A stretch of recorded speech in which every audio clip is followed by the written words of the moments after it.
Well, good evening. We're so glad that you could join us tonight for C3. Just a couple of reminders. I want to encourage you to join us again this weekend for online worship.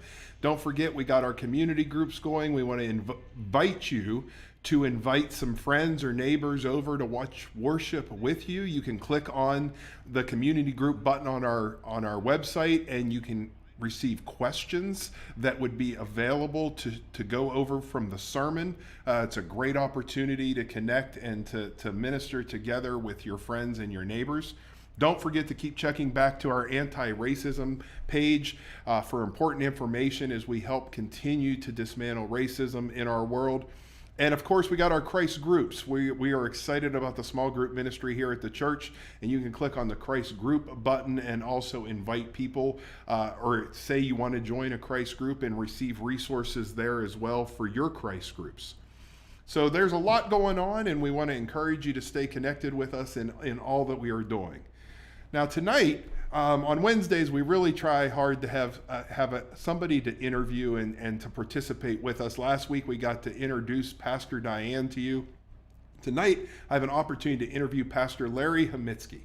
Larry is the executive director at Church Union, and he's actually from our church. Now, I have known Larry for over 20 years. We got to know each other when he was at the conference center, and I had actually started as a youth director at Dutil. We go back quite a ways. Larry has been a mentor to me. I've learned a ton about ministry from Larry.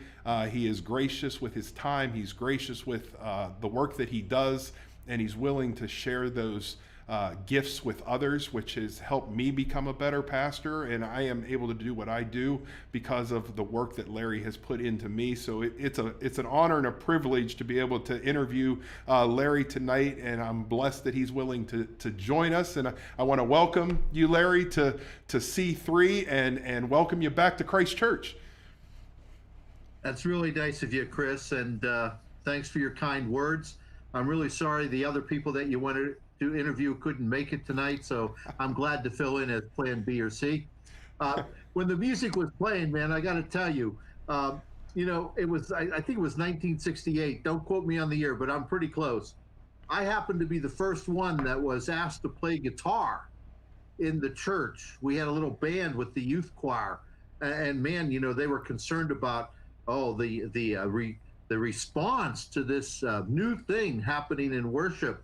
So your praise team is phenomenal, but I just got a kick out of listening to the music and going, yeah, I remember that. And I wasn't kicked out of the church, so it was okay. It's great to be with you, Chris. It's really nice of you to invite me and to have such a long and wonderful memories of the formation of my life at Christ Church over the years. So thank you. Well, we're glad that you joined us. And as I said, you're the executive director at Church Union. And Church Union, we've done a lot of stuff with Church Union. We sponsored a couple of events recently.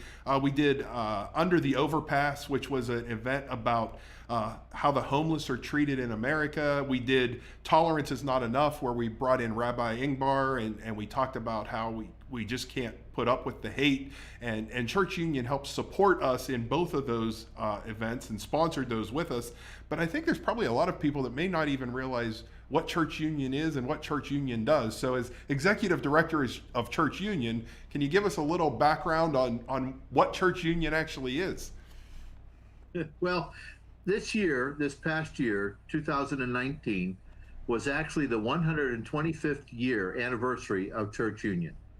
Started in October of that 1894 year, and it has been from the very beginning a organization that helps coordinate ministries from different congregations and helps to incubate different organizations for mostly social and justice-oriented issues. So for instance, Ward Home, Zor Home, MUSA, they were all started by Church Union over the years. 30 different United Methodist, the Methodist Episcopal churches at the beginning, but United Methodist churches got their start because of Church Union support and funding over that time period. Probably the best known incubation that Church Union did was 100 years ago, we know as Goodwill. Goodwill here in the portion of the country was one of the first franchises out of Boston, started by the Methodist, and Church Union had the honor of giving birth to Goodwill here in Western Pennsylvania. Over those years, Church Union started a lot of organizations that went off on their own and grew up and kind of, in Goodwill's case, became larger than the parents. Presently, Church Union operates 2 high rises for senior citizens that enables them to stay in their communities, low income HUD sponsored high rises.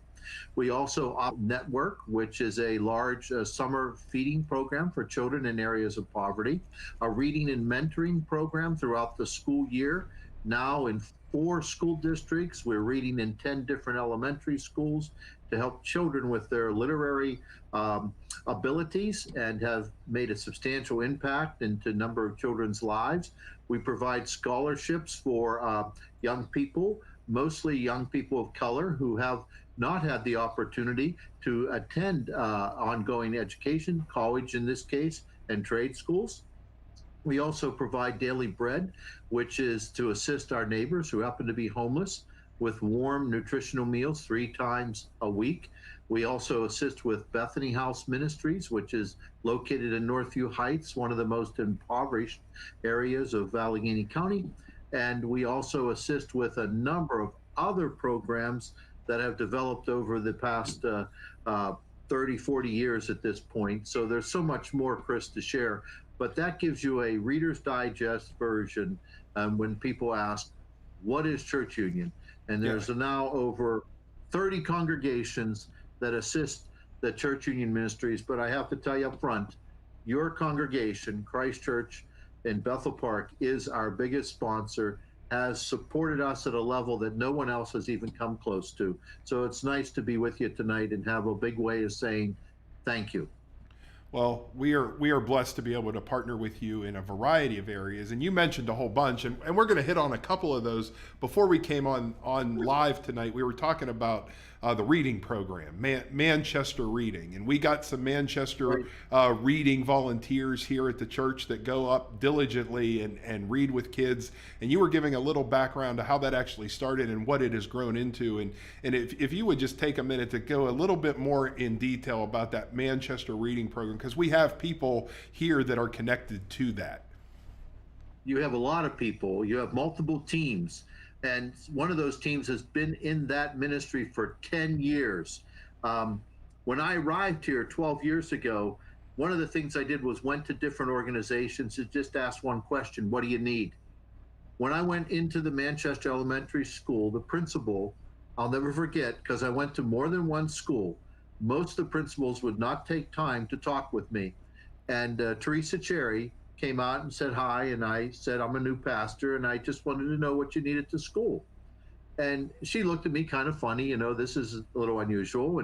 And she said, none of our children have backpacks. 97% of our children live underneath the Pennsylvania poverty level, and they need school supplies. And I said, well, make a list. Tell me what you need in the backpacks, and we'll go from there. And if there's other things you need, fine. Well, little did she know that I had such connections with so many other congregations. Within, it must have been 3 weeks, 4 weeks at the most, I called her back and I said, Miss Cherry, I have those backpacks, and they're filled with the school supplies. And she said, how many? I said, well, we have 340 backpacks that you requested for every child in the school. I'll never forget it. She started to cry. And she said, I can't believe it.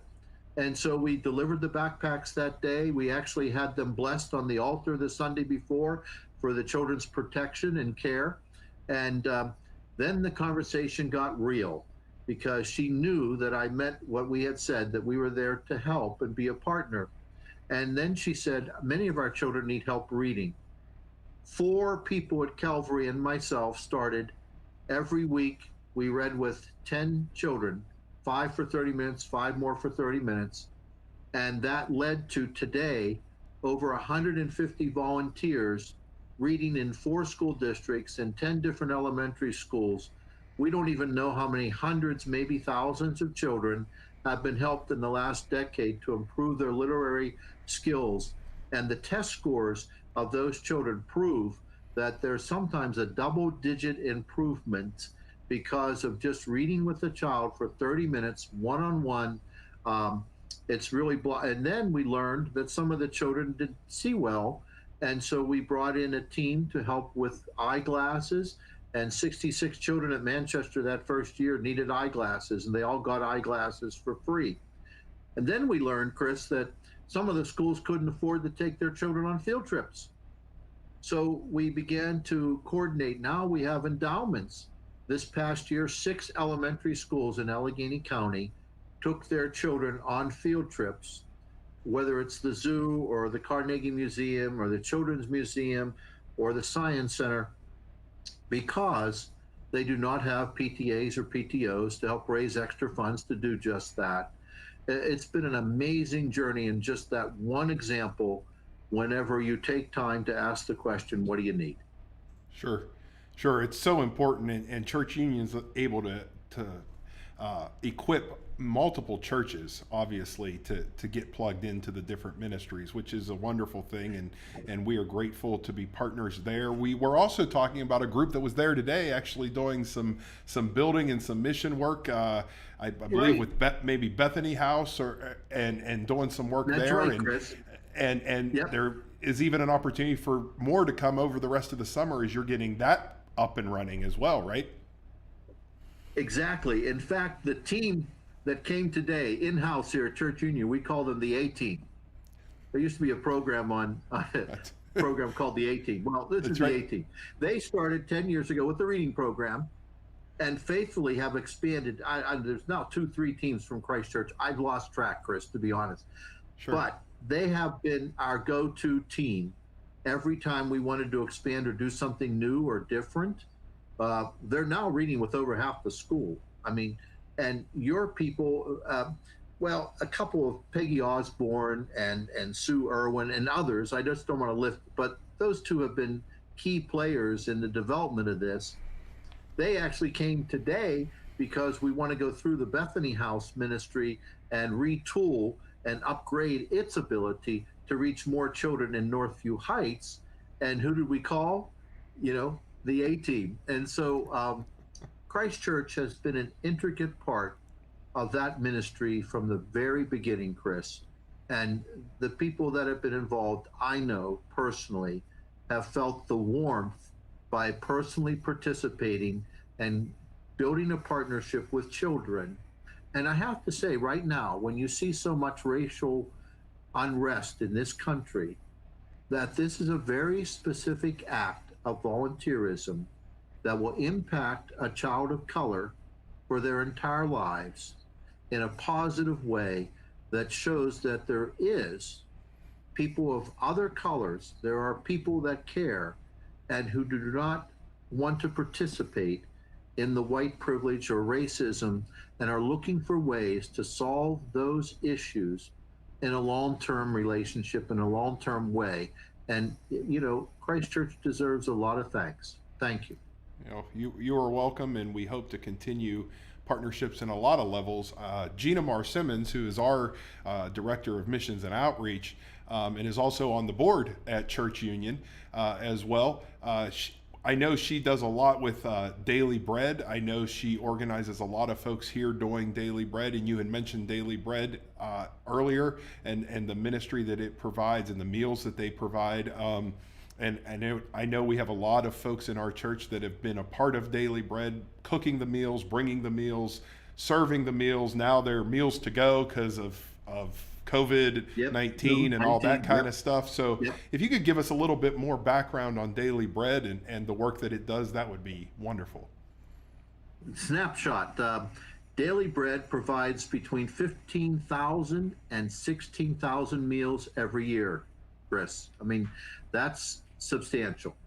And sad to say, the program, of course, under COVID-19 has even expanded, even though conduit feeding is not permitted. We do a grab and go design. It has increased now where there's a lot of Tuesday, Thursdays, or Sundays where there's over 130 individuals that still get a warm meal, I might add, as a grab and go ministry. Your congregation for decades has participated in the program and also assisted with cleanup and other volunteer and mission components that Daily Bread has led to for that facility to continue to provide that important mission and ministry.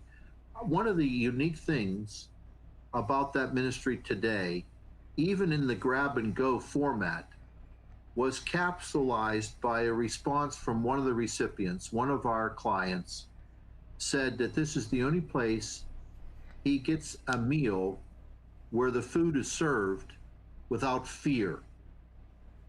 The food is served without fear. That says more than anything else I could add, because the people that come there, we do our very best to know names, to treat everyone like a person, not like a feeding line. And we also help, thanks to members of Christ Church and others, where there are warm socks, there are clothes and other items, especially in the winter, coats and gloves, and what we call health packets that we put together. So it's not just a warm meal, it's also a partnership where they know that someone cares enough to network with them and to be part of their lives and a partnership with them on an ongoing basis. So that's a quick review. There's over 24, 25 congregations that take turns once a month. There's a number of corporate identities now that assist as well. And we're able to do that all because of those partnerships. That's really, really important. And you don't just provide meals for the homeless, you also have the Kids Meal Network that you had mentioned as well. And I know our goal for this year is to be able to do 2,000 bags for the Kids Meal Network with 2 breakfast items, 2 lunch items, 2 snacks, a fruit. And I know our confirmation kids are currently coming in and helping put some of those together as part of their confirmation project, and Bethel congregation and Westminster congregation are partnering with us. So the partnerships continue beyond just Church Union. They continue through the different churches as well to make a difference. And you and I had talked a couple of months ago as this pandemic was going on and they were closing schools, and how you were going to get hit and have to do even more meals sooner because of the lunch program stopping. So that it's such an important ministry for the kids. If you could give us a little more about how that came about and how many meals you serve within that program. It's a miracle, Chris. I don't know what else to call it.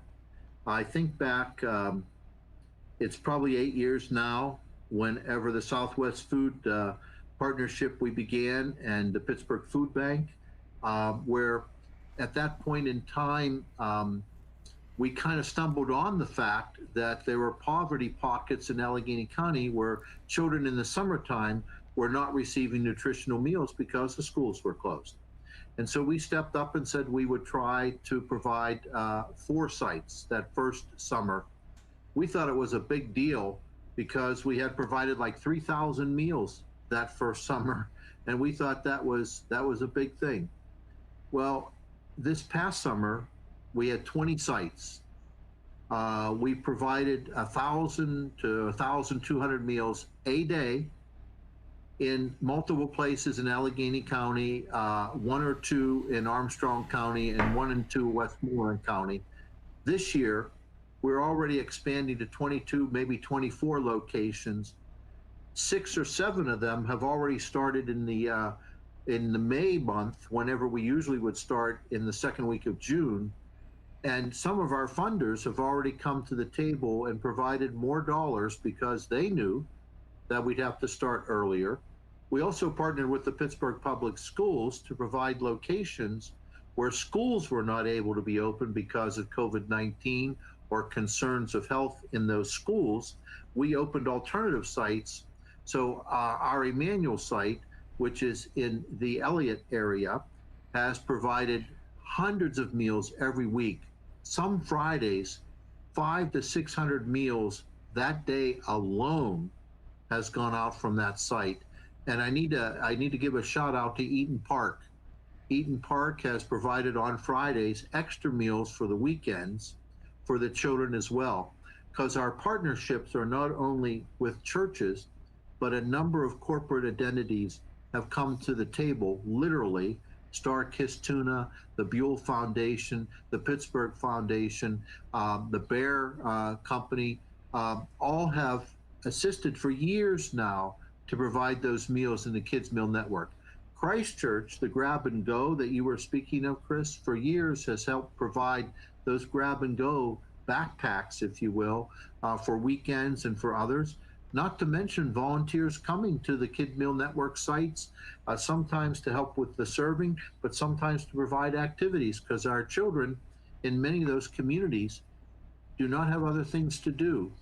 And so they end up wanting to stick around. And we find that we have an opportunity to help the children do more than just receive a warm, nutritional meal, as important as that is. So there's a quick Reader's Digest version type of Kids Meal Network that we have more and more requests. We're trying to fill as many as we can. But I think back to that first summer, 4 sites, 3,000 meals, and you got to smile and say, this is a miracle to help thousands of children. We think we're probably the largest warm meal provider. There's ones that provide more sandwiches and packed lunches, but we might be the largest warm meal provider now in Allegheny County for the summer food program. Wow, that's really powerful, and I think it's important for people to know that the relationship doesn't just go one way, in the sense that we go and help you. We send funds your way. We just received from Church Union a $10,000 check to go to Nadiri, which is the ministry we have in Zimbabwe, to provide meals for them. So the partnership goes both ways, which is what I think makes it such a powerful partnership. You're absolutely correct, Chris. Having been a pastor in a local church for much of that 40 years that I'm now approaching, that many local churches are located in areas where they don't have firsthand experiences or the ability to do firsthand activities in ministry and mission. And so we are able to provide a partnership there that strengthens a congregation's ability to do outreach, as well as provide this particular activity or ministry. And that's a really strong partnership that I think everybody benefits from, not just the recipients, but the providers. I know that every one of our readers, every one of our Kids Meal Network volunteers, I hear it over and over again. This has been more meaningful to me than I believe it has been to the children, because fill in the blank. I haven't been able to do something like this. And when I retired, or when I wanted to take this time each week, I just don't know how I would be able to express more gratitude that I'm part of a program like this. And it's just heartwarming, Chris, frankly. Yeah, and you and I are in conversation on a regular basis of how we can continue to strengthen those partnerships and the different work that we can do, to minister to folks in Allegheny County and in the surrounding areas. If you had one thing that you could share with the folks at Christ Church, about Church Union, about the partnership, about the work that's being done or going to be coming up in the future, what would you want the folks at Christ Church to know? Wow. One thing. Well, I'm going to plead a little bit of grace here, because I have to do a personal thing, Chris, okay? That's fine. I was born and raised at Christ Church, okay? And Christ Church needs to know that its youth program, the choir, the Boy Scouts, the saints that I recall from Christ Church, like the Sally and Ed Ernst, or the Dick Gunthers, or there's just so many. I could go on for a long time and just list a whole bunch of names. The one thing I would want Christ Church to know personally, now I'm talking personally, is that the ministries that they provided over the years have made a tremendous, in my class alone, my youth group class, a number of people became clergy. Rick Gunther has been serving for those in the Canada area, Saskatchewan area. John Flower was pastor here in our own annual conference for many years. There's so many, I can't even name them all.